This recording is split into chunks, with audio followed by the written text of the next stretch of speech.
Today, I had the privilege of interviewing a truly inspiring guest, trauma therapist Imke Hansen, who has extensive expertise in the field of trauma and is a dedicated member of a humanitarian organization that helps support people who've been traumatized by the war in Ukraine. In this interview, we delve into the profound psychological effects and neuroscience of trauma. And although Imke's humanitarian endeavors focus on war-related trauma, the insights she shares are relevant to individuals who faced any type of personal trauma, be it abuse, loss, accidents, really all types of trauma. So if you've experienced or support anybody who has experienced any type of trauma, this video is for you. We'll explore how trauma impacts the brain and talk about practical strategies to overcome its effects. This video also serves as a fundraiser for Vostok SOS, a charity that provides humanitarian aid to those impacted by the war in Ukraine. A friend of mine recently established a U.S. sister branch of Vostok SOS, which allows people from the U.S. to donate more easily. Your contributions will directly go towards comprehensive mental health and counseling services for children and adults affected by the trauma of war.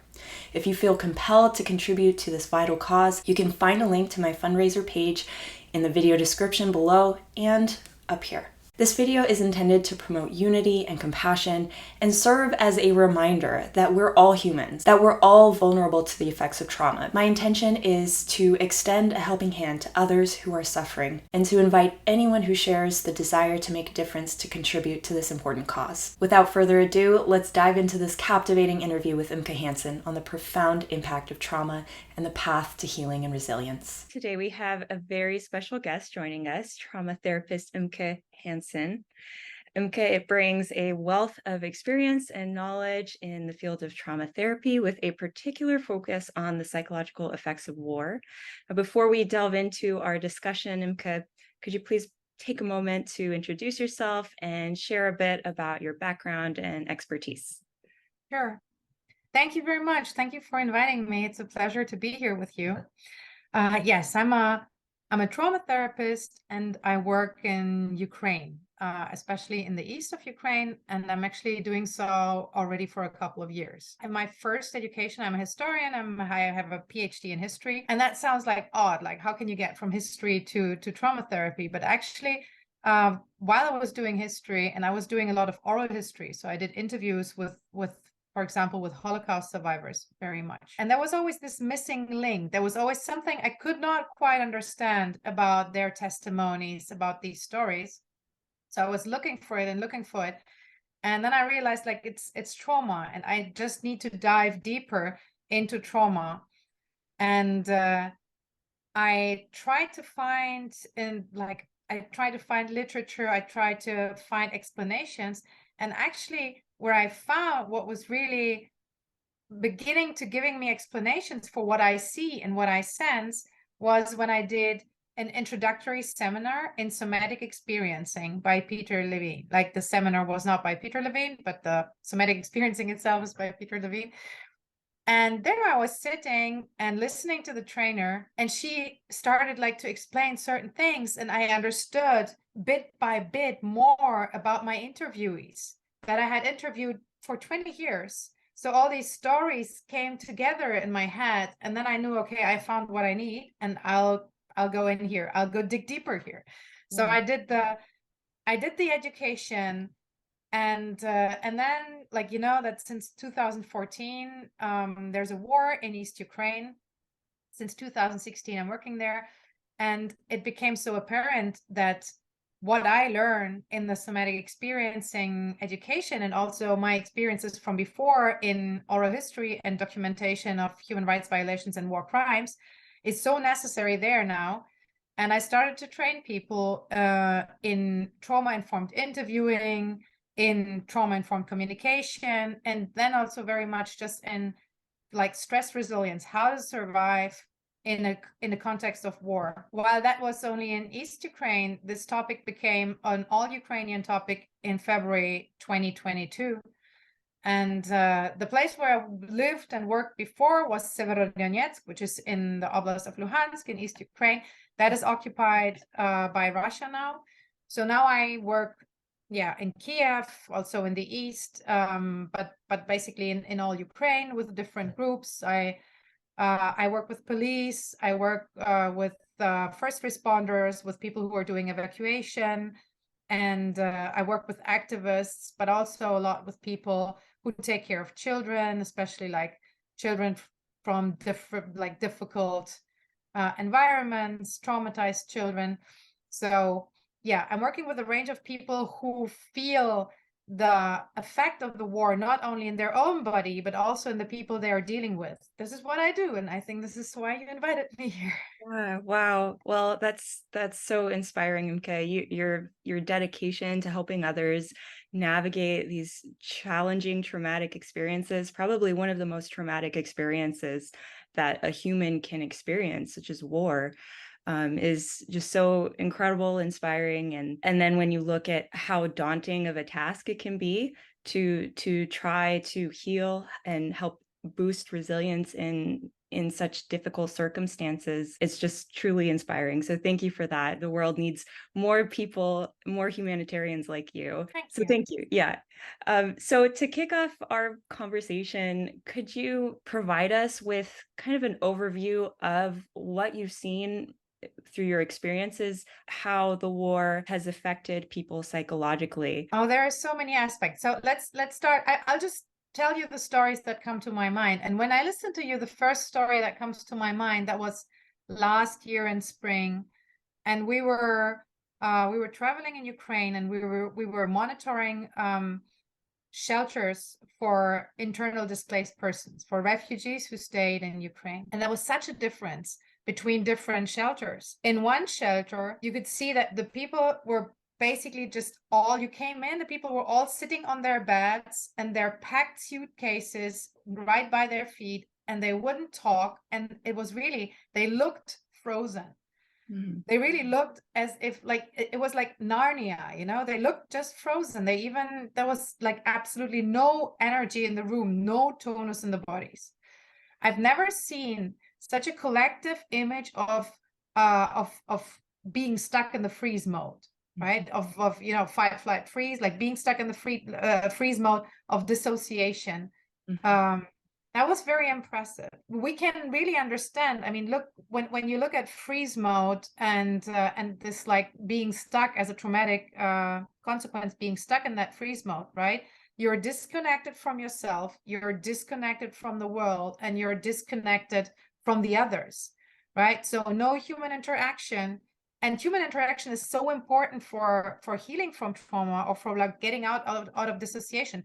So the most important thing you should do is not really accessible for you. Also, practically, I mean, the people are in these shelters and they actually need to make a decision where to go next. Maybe I have friends who can take me. Maybe I have like family somewhere where I could go, right? But it's also your capability to make decisions is frozen, right? So people very often cannot make decisions. And this also leads to conflicts with the people who take care of them, who say like, yeah, well, you need to know what you do and you need to decide and you cannot stay here forever. So it's this being stuck in the freeze mode. Like after being deported, or after like a dangerous escape from from very dangerous areas where there's shelling, where there are blocked roads, where you don't know how to go, where to go, where you're constantly afraid that you might either be hit by a bullet or be caught by Russians, right? It's totally understandable that these people felt there's no possibility for them to fight, no possibility for them to flee. So so they just fell into the freeze mode and they actually remained there. So this was one of the very vivid pictures from the beginning of the all Ukrainian invasion, like when Russia invaded not only the east but all Ukraine. On the other hand, what I see on a daily basis, I see my fellow activists, right? And there's a lot of people who are doing this huge amount of work, like getting humanitarian aid to others, evacuating people, like Vostok SOS, for example, the organization, we, Libereco, like my organization, partners with already since 2014 or 2015. They specialize on evacuating people with limited mobility from dangerous areas on demand. So these are people with disabilities. These are elderly people. These are people right before birth or right after birth with their child. And when I see those people who then meet them at the train station and take care of them and take them to the shelter, like all these groups, always alert, they always pick up their phone. There's always something to do. And when there's nothing to do, they will find something to do. So this is a very, very typical expression on basically being stuck on fight flight. Right? These people, they don't look depressive. They can joke, they can be happy, but still you can feel this activation, like, yeah, we need to do something, right? And this is really interesting for me when you imagine that the civil society's response, Ukrainian civil society's response to this war and to the crisis that the war caused for so many people, this response that is so active and vivid and necessary now, that this is actually running on the fight flight response of a lot of people, right? Of just the activation, the constant activation of a lot of people, because this means that, of course, this is like morally great. I mean, this is really, really good that these people do that. But if they stay too long in the state of constant activation, then this will also have like health consequences for them. So even the people who seem super active and very capable of doing anything, basically, right? These are also the people who need support, even though they might not know it, even though they might not look like it. So when I hear from you that you want to have a kind of the specter of what I see, right? This is a little bit the specter, right? There's hundreds of things I see in between. But there's, on the one hand, the people who are in freeze mode and have difficulties to take care of their children, make decisions, get in any form of mobility, right? And on the other hand, those who cannot pause, who cannot switch off their phone, who have such a feeling of, I need to help, and if I don't do it, I feel guilt or I feel shame. Like, how can I sit here, have a coffee, if there's people suffering and dying and really needing help? So this would be like the specter of it all. There are other stories in between, and I think we'll come to them later. But maybe this is about your first question. Yeah, that provides a good overview of the extremes of what you see. And it also makes me think of something that we talked about when we were introduced to each other last week, the polyvagal theory, which is a fancy term for a framework that explains how the body and the mind react to stress. And there are different ways that an individual can react to stress. If you wanted to explain it, or if you want me to explain it just for the audience who isn't quite familiar with the polyvagal theory, I can do it, or you can do it. Why don't you just explain the basics, and then I tell them how I see it in my work. Okay, great. Sure. So, like I said, polyvagal theory is a framework that allows us to understand how the mind and the body react to stressful events. And essentially, it describes the part of the nervous system that helps us deal with stressful situations. And this part of the nervous system is called the autonomic nervous system. And the autonomic nervous system is broken down into two major branches: the sympathetic nervous system, which is involved in the stress response. Like, it's activated when your body is exposed to stress. And the second branch is called the parasympathetic nervous system, which is the branch that's activated when someone is relaxed and in a state of calm. Yeah, thank you for the base. I always imagine it like a house, right? And we live on the bottom floor. You and me are now on the bottom floor because we're talking, we're really interested in each other, we like each other, so we want to learn from each other, we want to hear interesting things from each other. So we're in ventral vagal, and this is like the bottom floor. If something scary comes up and we activate, we would run to the first floor. And then the first floor, it's a sympathetic floor. fight flight is living. When we're on the bottom floor in the ventral vagal, we are in a parasympathetic state that allows us to relax, to learn, to be curious, right? Mm-hmm. When there's a little bit of activation coming, something scary, like we run to the first floor, which is where fight and flight live. So if I am confronted with some opponent, this can be something really abstract, but something I consider like more or less as strong as I am, then I would fight, right? If it's someone much stronger than I am, then I would rather escape. This is logical, right? But this all is the sympathetic reaction that lives on the first floor. If for some reason I cannot fight or flee, for example, because I'm in a car accident and I'm stuck in my car, then my body goes into the freeze mode. That comes with the dissociation, and I think even though it sounds like the most scary, I think they're all kind of healthy, because they are all these modes are made to make us survive, right? And the problem is that we as human beings, we get stuck in the first floor or in the second floor. Like for us, it is very often not easy after the event to come back down to the bottom floor where we can rest and engage with others, talk, have a meal, right? So we stay stuck in the first floor, or we stay stuck on the second floor, on the freeze floor. The people I described first, the ones in the shelters, it's not like in every shelter like this, but this was in one of the shelters, or in several of the shelters I saw, there was such a situation. They were stuck on the second floor, right? So to come back to the bottom floor, they will need to go through the first floor, because you can't just jump from third floor to the first to the bottom floor, right? So when you work with them, we have to stabilize them and improve their orientation, where they are, who they are, what they can, in a very embodied way. So we really like stimulate their neurons, basically. And very often when they come out of it, they have a flight response, or they get angry on you, right?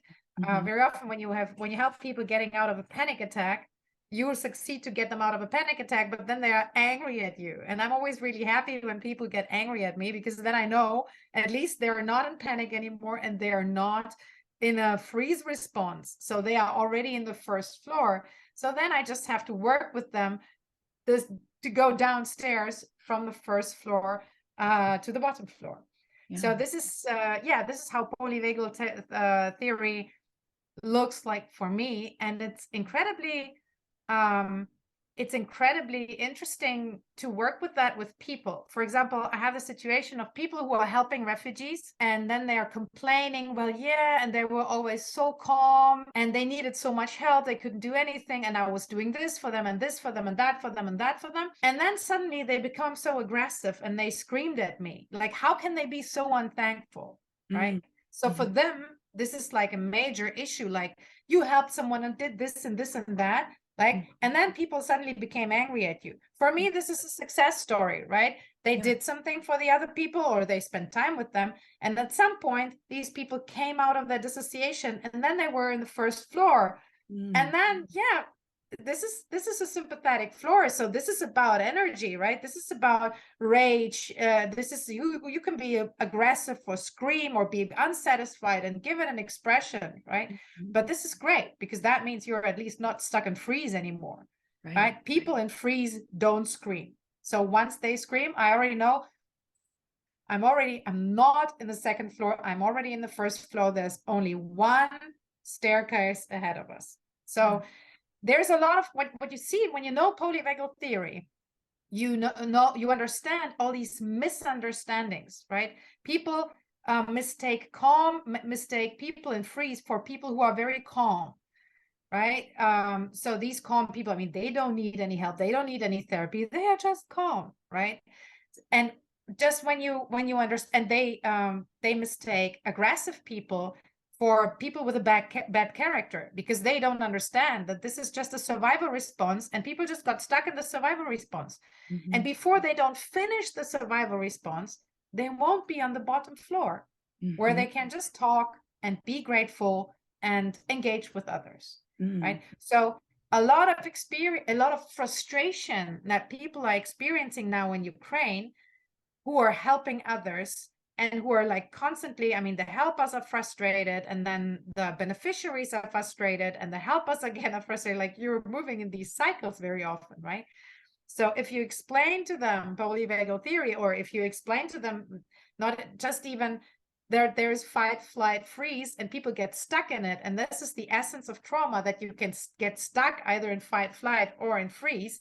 Mm-hmm. And what that means, right? This is already like a revelation for them, because they completely don't understand how traumatized people act and look like. You emphasize that each way of dealing with stress is helpful and healthy, but the problem arises when we get stuck in at a certain level. And would you call that emotional dysregulation, or when someone feels dysregulated, would that be equivalent to what you described? No. Okay.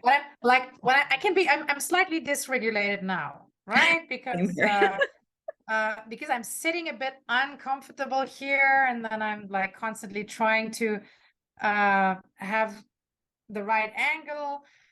So this can be dysregulation, right? Dysregulation can be on a minor level, right? Mm-hmm. So when I'm fully regulated, then I'm exactly in the state that I need now to manage what's meeting me now, like what is actually around me. Mm-hmm. So dysregulated is a huge spectrum. And of course, when I'm in when I'm very activated, like in a fight flight response, right? We also say I'm dysregulated, like, and I need to regulate my nervous system more to come into a state where I can connect with others, where I can like be more effective. However, when you are really in a situation where you need the fight flight, like where you really need to run, and you need to run much faster than you could normally run, you don't want to be like, you don't want to calm down, you just want to run, because it's a survival response. So it's really important to understand, without fight, flight, and freeze, your chances to survive would be very small, and your chances to survive not only in a physical way, but also the chances to survive as like a person who trusts in herself and in the world. Mm-hmm. Right? So a dysregulation is more, I would say, like, they are a bit dysregulated. For example, when we have a team meeting and my coworkers start screaming at each other, then I would say they're a bit dysregulated. Yeah. Right. Yeah. But when people are stuck in freeze, or stuck in a fight flight response, we call that trauma. Like, this is the essence of trauma, that you did not finish your emergency cycle, you could not get rid of the biochemical cocktail fully that was mobilized in your body, so you could do fight, flight, or that you could actually fight, flight, or you could like freeze. And you got stuck in it. And I explain it to make it very simple. I always explain it to my to the people who are coming for training. Like, you have all this energy that you usually use for fight, flight, and this energy cannot be put out. You're not using it for some reason, or you're not really using it fully. So, and you're also not discharging it. So it remains in your body like a shard of compressed energy. And this shard of compressed energy is in your body. And it really wants to be discharged. This energy really wants to be discharged. So whenever there's a possibility to be discharged, whenever something similar happens, the shard says, hello, I'm still here. Could you discharge me now? This is, for example, why I get triggered when I hear a helicopter. I mean, right now I'm in Germany, and there is no harm to expect from the helicopters here. But my nervous system, some part of it, has not fully closed the situation that was scary for me, that was overwhelming for me, where the sound of a helicopter was involved. So whenever I hear a helicopter, there, my little shard of compressed energy says, hello, here's still energy left. Like, it's, could you actually discharge this energy? Could you take care of this remains of that situation? Because the situation was so overwhelming that there's still something left in the body. And as long as you have that shard, this shard, we call it trauma, it has this feature of like being stuck, making you stuck. A part of you is stuck in the situation, right? Whenever I hear a helicopter, I understand, oh, a part of me is still stuck in this old helicopter situation. And this can be a situation even from 10 years ago, right? It doesn't matter. The time span doesn't matter. I work with Holocaust survivors. And even when the Holocaust was like 40, 50 years ago, they would still feel it. So yeah, and when you have a lot of shards in your body, of course you activate very often on many things, and it's also more difficult for you to regulate. Because when we're stuck on fight flight, like we perceive everything like a potential threat, everyone is a potential enemy. Like, why did you say that? Like, are you criticizing me? Whenever I hear someone saying, are you criticizing me?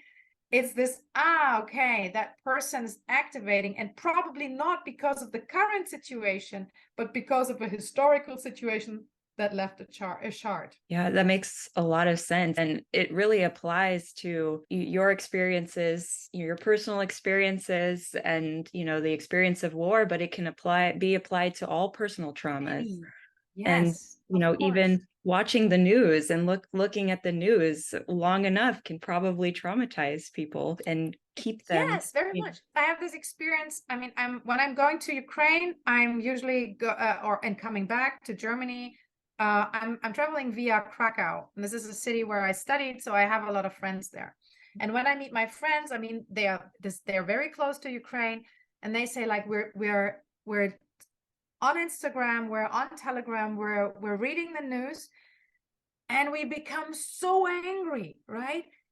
And then really like you feel it in the body, and it stays the whole day, and it's horrible. I feel actually horrible. So why is that, right? Why do people outside Ukraine actually often feel worse than people inside Ukraine? Because again, it's the activization, right? But then you're on your mobile phone, so you can't do anything in that situation, right?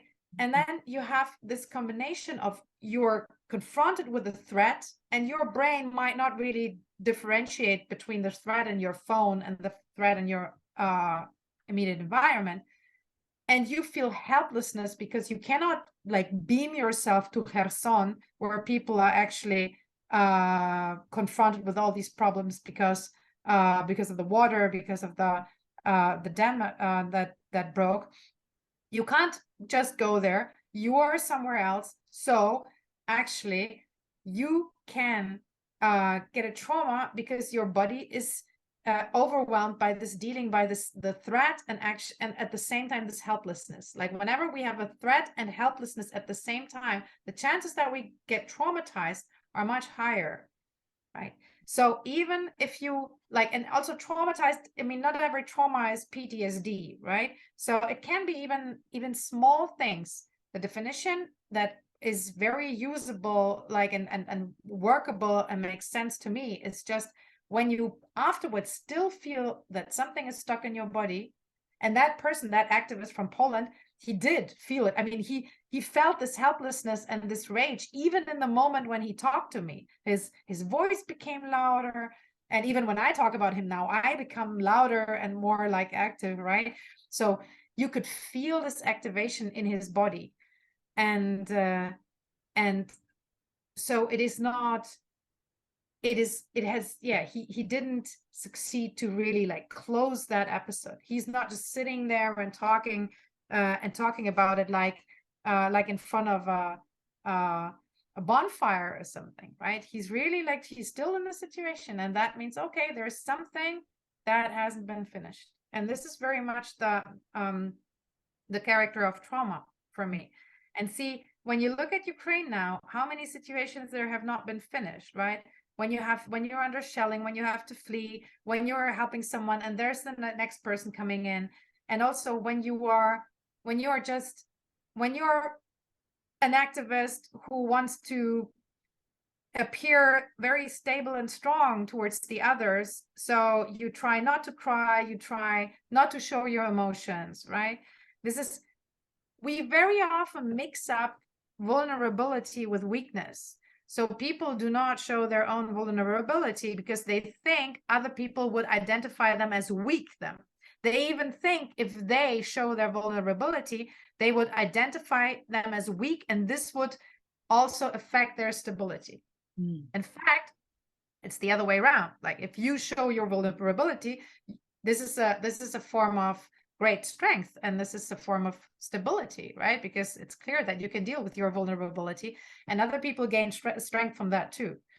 However, very in many societies, people like perceive it the other way around. When they think about a strong person, this is like a non-movable rock, like, right? Yeah.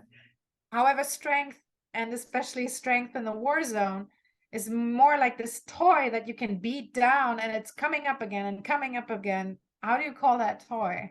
Resilience, right? Yeah, well, resilience, right? But there's also a name, it's like round.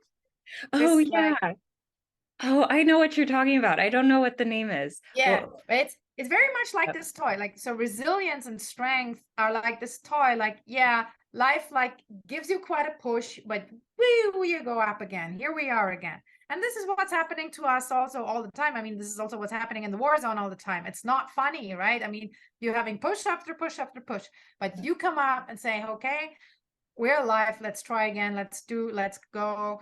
So this is the important thing. And if people think like that, like I can't, I have to be strong, I can't let anyone know how I really feel, right? They are putting so much pressure on their inside that they're suppressing their discharge, right? Human beings discharge through tears, like through crying, or through like shivering, or through like flashes of heat. But when you don't want to show others your tears, and you don't want to show anyone that you're shivering, because most people think shivering is weakness. Like, again, we're always escaping this weakness, and we're disturbing our cycle, our like natural cycle with that. So the energy has to compress and live in the body as a shard. And we have so many shards. They limit our ability to regulate, and they make us more dysregulated in many situations. What are some key strategies to get someone to release that energy, or to get out of a state that they're stuck in? I think the first thing is that you create an environment for that person where the person doesn't have to feel guilt or shame. A lot of people do not release, do not discharge, do not show their anger because they feel guilt or shame. How can I be angry when others have so much more reason to be angry? How can I feel sad when others don't cry either, and they have so much more reason to cry? You always find someone who feels worse than you. So there's always a reason why you shouldn't cry, where you shouldn't scream, why you shouldn't discharge. And just like being next to the other person and being a human being actually really helps in creating this safety that is needed to get away from that guilt feeling and that shame a little bit. And I can even say, like, oh my God, like I would be really angry. And then often people say, yeah, I'm angry. Yeah, you just have to like you just like to get them into angry. that. Right? Yeah. And then as a therapist, what I do is I let them finish the situation, right? And this can be even like completely irrational, magical. I think, yeah, and if you could do anything, if you were back in that situation and you could do anything, right, what would you do? right? And then they come up with the most creative solutions. Like the stories I hear are so beautiful, like how they then change the whole situation and make it all like different. Wow. And even though they know it's fantasy, the fantasy pushes the buttons in the body that the body starts to discharge.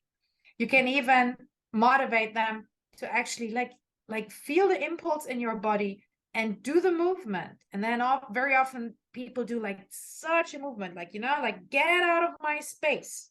And you know that, I mean, this is not only for people in a war zone, you know, this impulse. I mean, we have that in daily life in big cities where like, oh my God, you all like get out of my space, like leave me alone, right?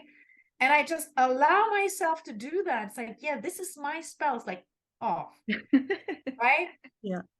And then at some point, they usually like slow down. They usually stop. I also don't allow them to do that like super, super fast, but really like controlled. We say titrated, like little by little. So you really feel your muscles, you really feel your energy.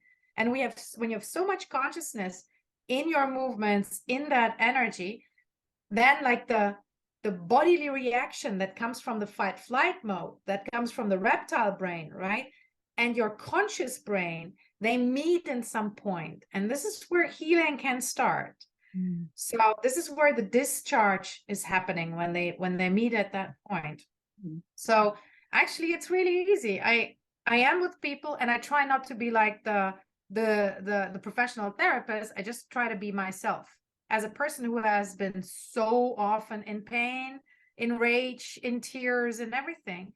And I just say, yeah, well, I imagine, or that it might feel like this, or I imagine that was like really tough.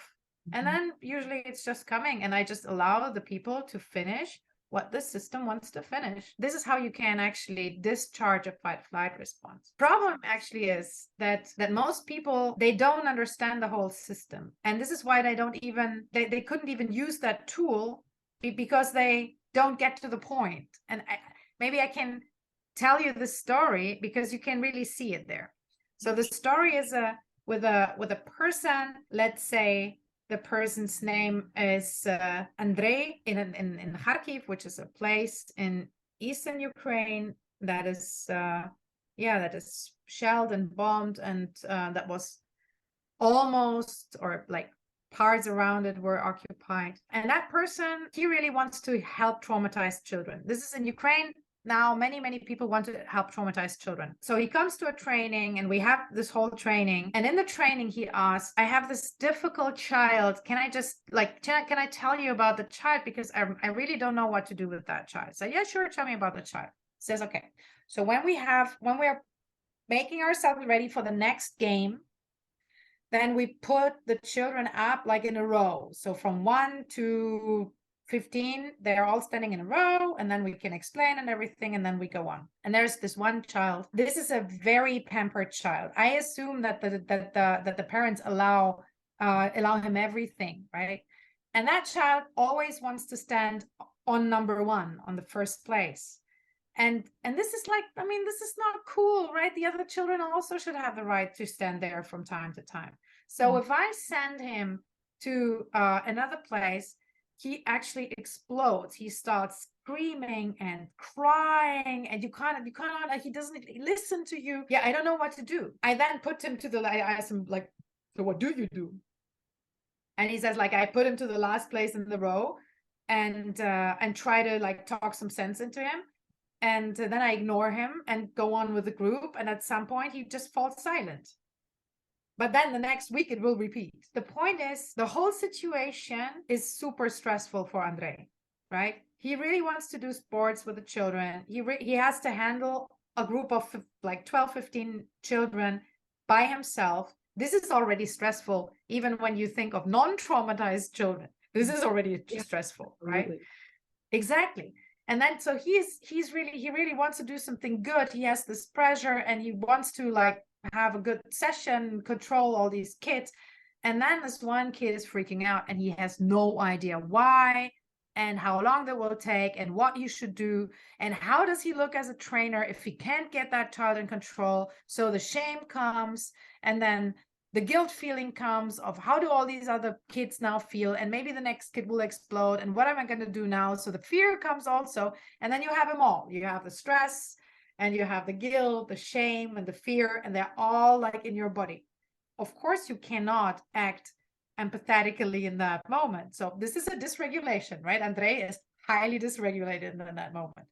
And in this dysregulated space where he is, he cannot see that the child is just traumatized. And whenever something is happening that is not according to his routine, not according how it used to be, he loses his sense of feeling safe so badly that he falls into the fight-flight response again, because everything becomes too scary and everybody becomes an enemy. He is just so traumatized that he again and again falls into the fight-flight response. And of course, then he's crying and screaming and not allowing anyone to touch him.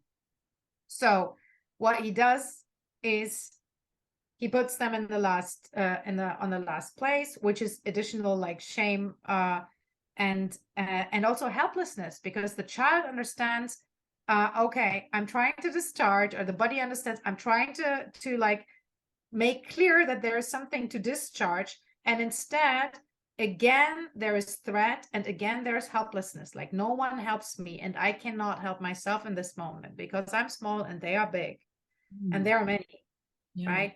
So when he falls silent, he actually doesn't calm down. He just falls into freeze, and then he spends the rest of the session of the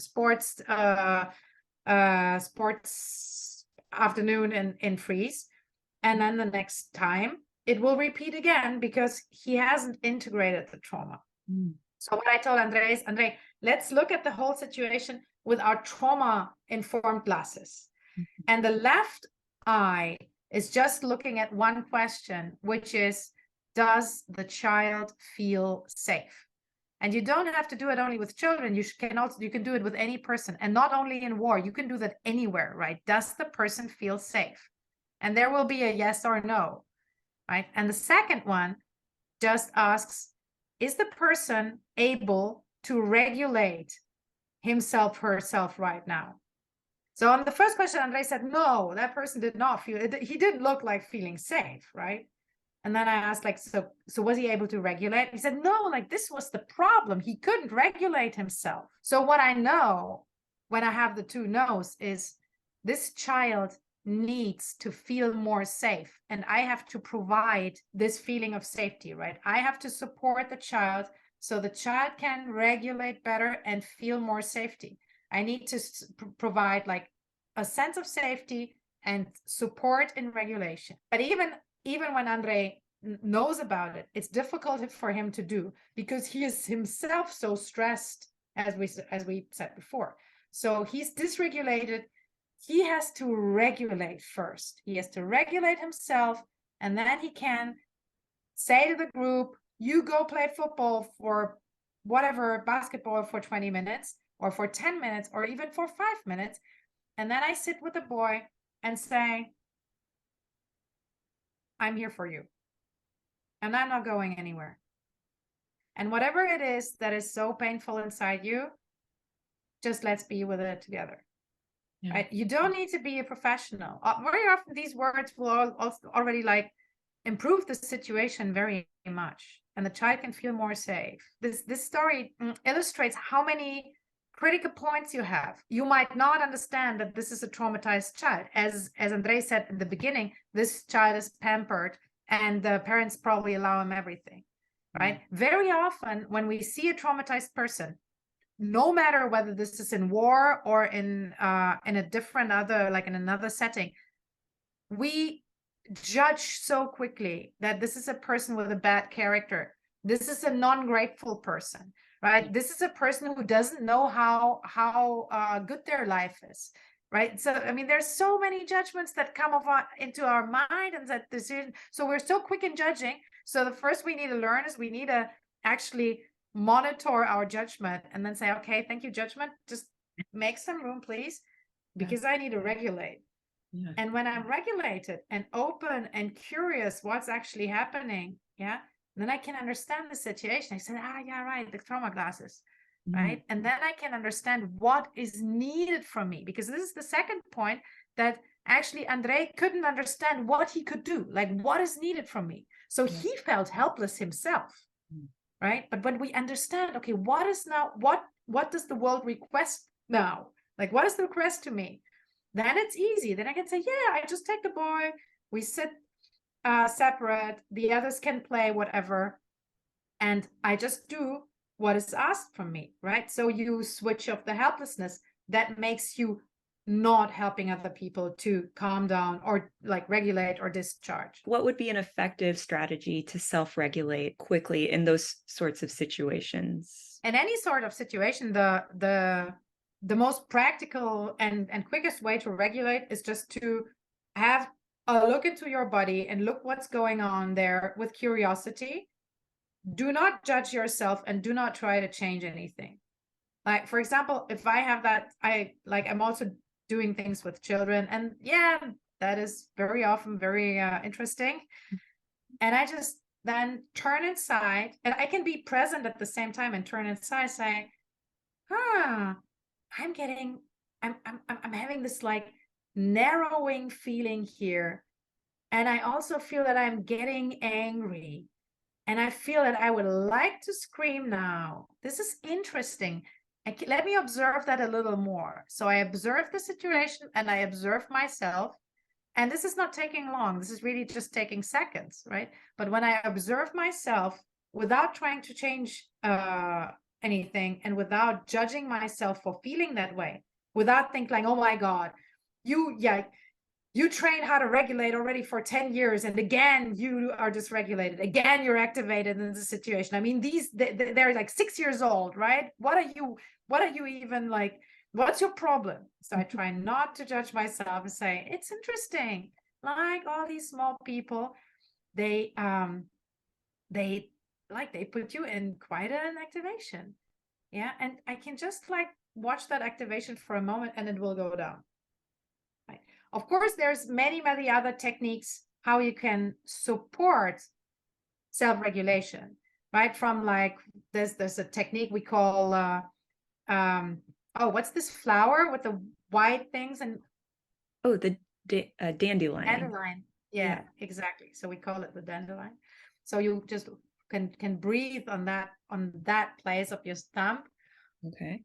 Yeah, for 30 minutes, like very slowly. And that will calm you down, because your out breath is stimulating the parasympathetic system, like, and this is apparently also a very like receptive place. So you feel, you have the felt sense, you feel your breath here, you prolong your out breath, and this is you support your self-regulation with that. But in fact, self-regulation is happening, in the best case, it's happening just naturally all the time. I mean, you have that all the time, that, I don't know, you're driving and someone is not driving the way you like it, and then you activate a little bit, but then you see like a beautiful tree and then you deactivate, and you're going up and down all day. And this is good. We don't want to stay just there, right? We don't want to stay just there. We want in this like dynamic flow. I don't want everybody to be happy all the time. I want them to be very flexible and very good in becoming like happy and then angry again and then happy again. You just need this flow, actually. So you can, I mean, of course, like being in touch with other people is helpful. You said that in the beginning, right? When you have conversations with people you really trust, when you can tell me, I mean, this is what I'm doing when something is happening to me. I'm calling my best friends up saying like, oh my God, you don't imagine what just happened to me, right? And I say, oh my God, tell me. And I hear this, oh yeah, she's really with me, right? So this is really regulating me. And then I tell her the story, and I make it even a little bit more spectacular, right? And then she's comforting me and I feel good about it. It's like, I say, oh my God, I'm so happy that I can share that with you. So I'm connecting once more extra, like, yeah, you can always talk to me about that. Like, I love it when you call, when you and tell me those stories, right? So we emphasize our connection, and this very much helps regulating. But also, like, as I said, contact with nature, just being curious about the things around you. Of course, you have breathing techniques that can help you. However, in a really stressful situation, you usually can't do a breathing technique. But what you can always do is just look inside with curiosity and see what your inner world is looking like, and just observe that for a couple of seconds. Right? This is an option you always have. So this is the basic tool that I use and that I teach others, because you always have it with you. You don't need time. You can still be oriented in the outside. You don't need to close your eyes. You don't need to sit in a lotus position or anything. You can do that even when you're hanging upside down somewhere, right? Makes sense. Yeah. So tying that in with what you've experienced and seen with people who have undergone significant trauma as a result of the war, and being stuck in these certain levels, what would you say is like the most effective strategy for getting them out of that state? Is it just being with them and providing a safe connection socially with them? Yeah, being with them and being human is really helpful. And Yeah. it's many people think that when someone needs help, when someone is like has a panic attack or is aggressive or just fearful or just depressive or whatever, or crying, they say, oh, they need a psychologist, right? Mm. But this is actually not true. In most cases, people just need a peer. They need peer support. Yeah. And of course, it's great when trauma therapists can deal with the heavy trauma cases, but after a difficult situation, you just need peer support, right? I'm not calling my therapist. I'm calling my best friend, Yeah. right? Because she knows me since like 1997, and I trust her. So Yeah. any human being with a functioning nervous system can be that support. And this is because our nervous systems, when they're close, they synchronize, right? You understand that when you imagine that babies, like toddlers even, they cannot fully regulate themselves. Like up to 3 years, you cannot regulate yourself. Yeah. So what are you doing with a baby that is screaming, right? You take it out and you put it here. You put it to the center of your nervous system, where it can feel all the rhythms of your nervous system, like your heartbeat and your breath and swallowing, and even like the little sounds from your guts. So all your nervous system is there, and you put the child here, and maybe you even hum a little bit, like, Mm-hmm. right? Yeah. So you provide all this, like the rhythm and the melody, and then the nervous system of the child can co-regulate over your system. Mm-hmm. So whenever I'm dealing with a dysregulated person, I'm just regulating myself, and I'm offering my nervous system for the other person. I don't even have to talk about it. I can just say, like in my mind, like, please feel free to regulate from my nervous system, to co-regulate here with me. And I just sit. I don't have to bring paper tissues or a glass of water, because very often we just do that out of our own activation. Oh my God, we want to help something. We want to do something. What can we do? Oh, let's bring water. Let's bring this. Let's bring that. Yeah. We don't have to solve the situation. Don't suggest any solutions to the situation, right? Just be there and let the person regulate with you. Yeah. That's the most effective way. But for that, it's necessary that you are regulated. So the first and foremost thing is that you practice regulation, that you observe yourself in daily life. You see when you start to regulate, you can train on regulating small activations. We're not starting like in swimming, right? We're not starting with like the 10 kilometers straight. We're starting with little challenges. So you just observe yourself. How are you reacting when your neighbor doesn't say hello the way you would like him to? How are you reacting when someone parked their car very close to yours and you can't really get out so easy? And you just regulate these small, very small irritations or hardships in your daily life. And this will like boost your nervous system and give you just like a routine of like constantly regulating. And then it's much easier to regulate even the difficult things. Mm-hmm. And when you can't even regulate the difficult things, then you can easily be with other people while they are going through their difficult things. Mm-hmm. And can just say, whatever you say, it's okay. It has space here, right? I will endure whatever you say or do. You can just be yourself here. And I'm not going anywhere. And then things just start to happen. That makes sense. It's not magic. Well, Yeah. everyone could do it.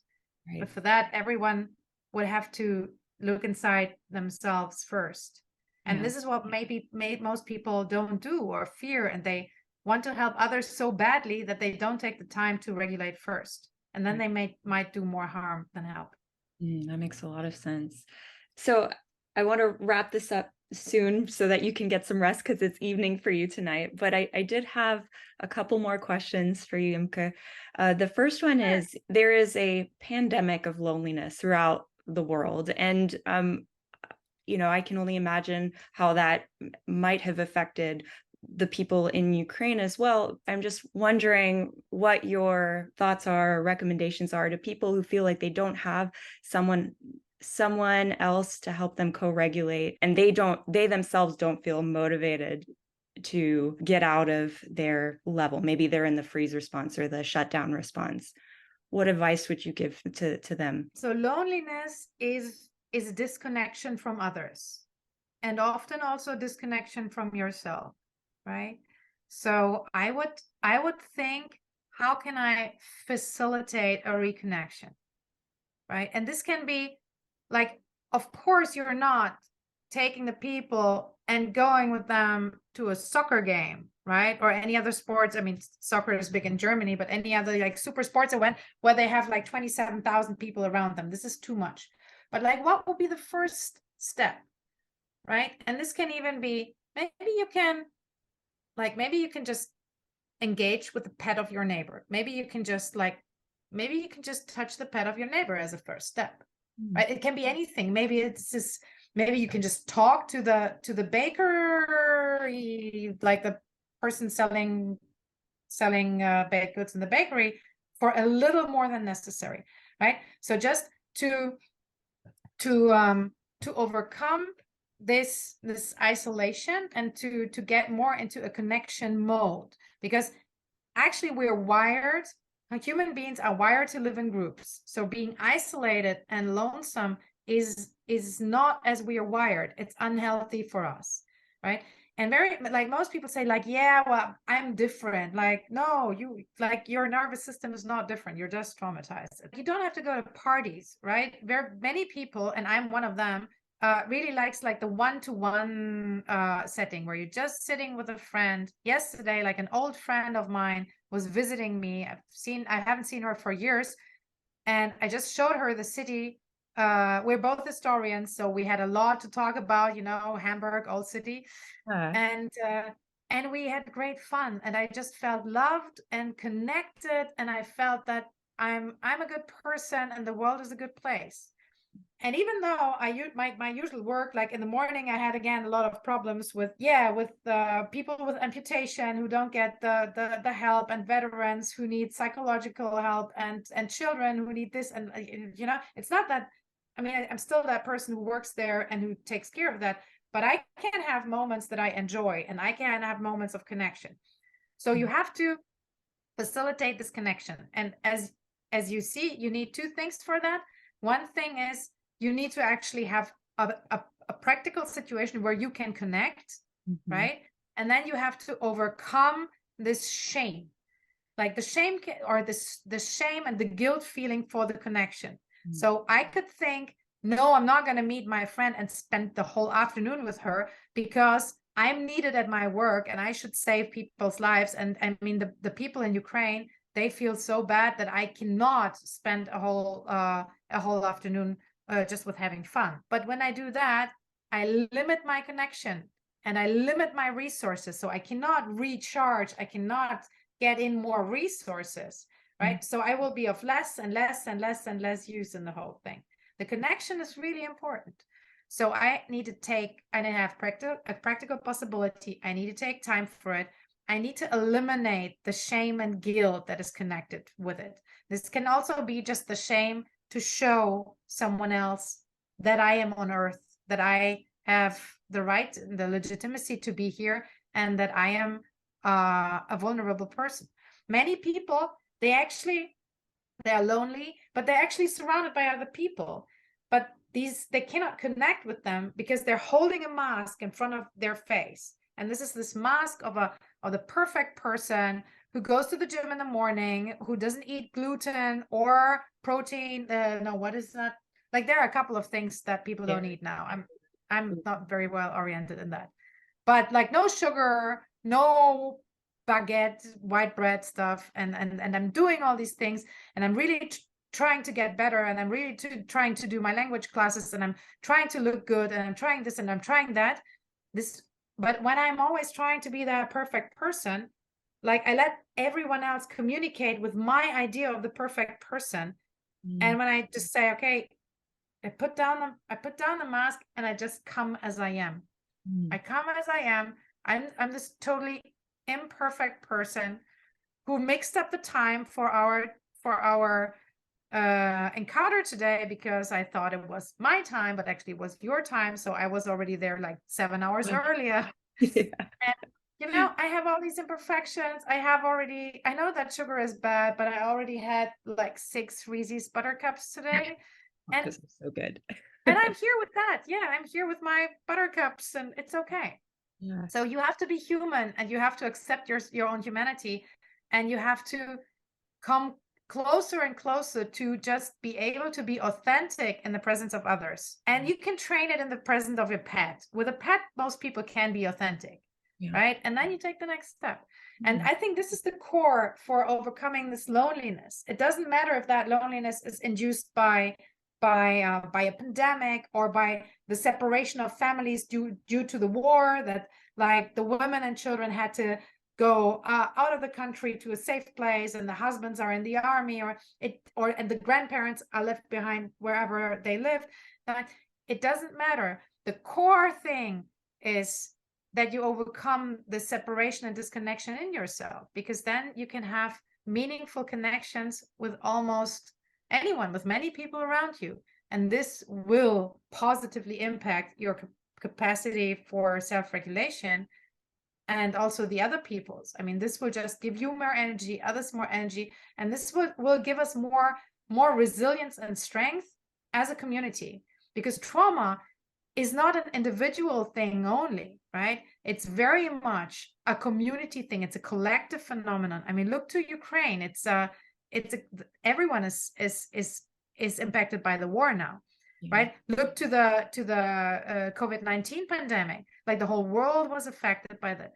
So don't try to solve collective problems individually, right? You don't solve the consequences of a pandemic by self-optimization.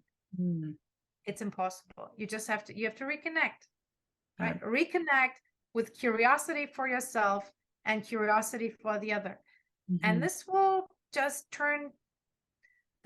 help you to become more authentic. When you're more authentic, the other person can be more authentic. And when the other person is authentic with you, you feel even better. And then you have this connection that really helps you to regulate, and that helps you to have a lot of energy for other people and for yourself, and do good things, and all that with ease and with joy. That's beautiful. I love that. I loved that answer. Imke, thank you so much for this enlightening conversation. Before we end the discussion, is there anything else that you want to leave our viewers with? I mean, I would like to show our work manual, which we did to use it in our work in Ukraine. It's a comic book, right? Because when you're traumatized, when you're very dysregulated, you often don't have access to a lot of text. It's not your favorite. So it's downloadable. You could put the link in exactly. So whatever I said today is basically also in that book. So please, everyone, feel free to download it, to pass it on to others, to read it, and to give feedback. I'm happy to hear feedback. And yeah, thank you for watching that. And I'm honored that I had the possibility to talk to you, Anna, and to all your, to your community, to the listeners who come here. Thank you so much, Imke. Thank you.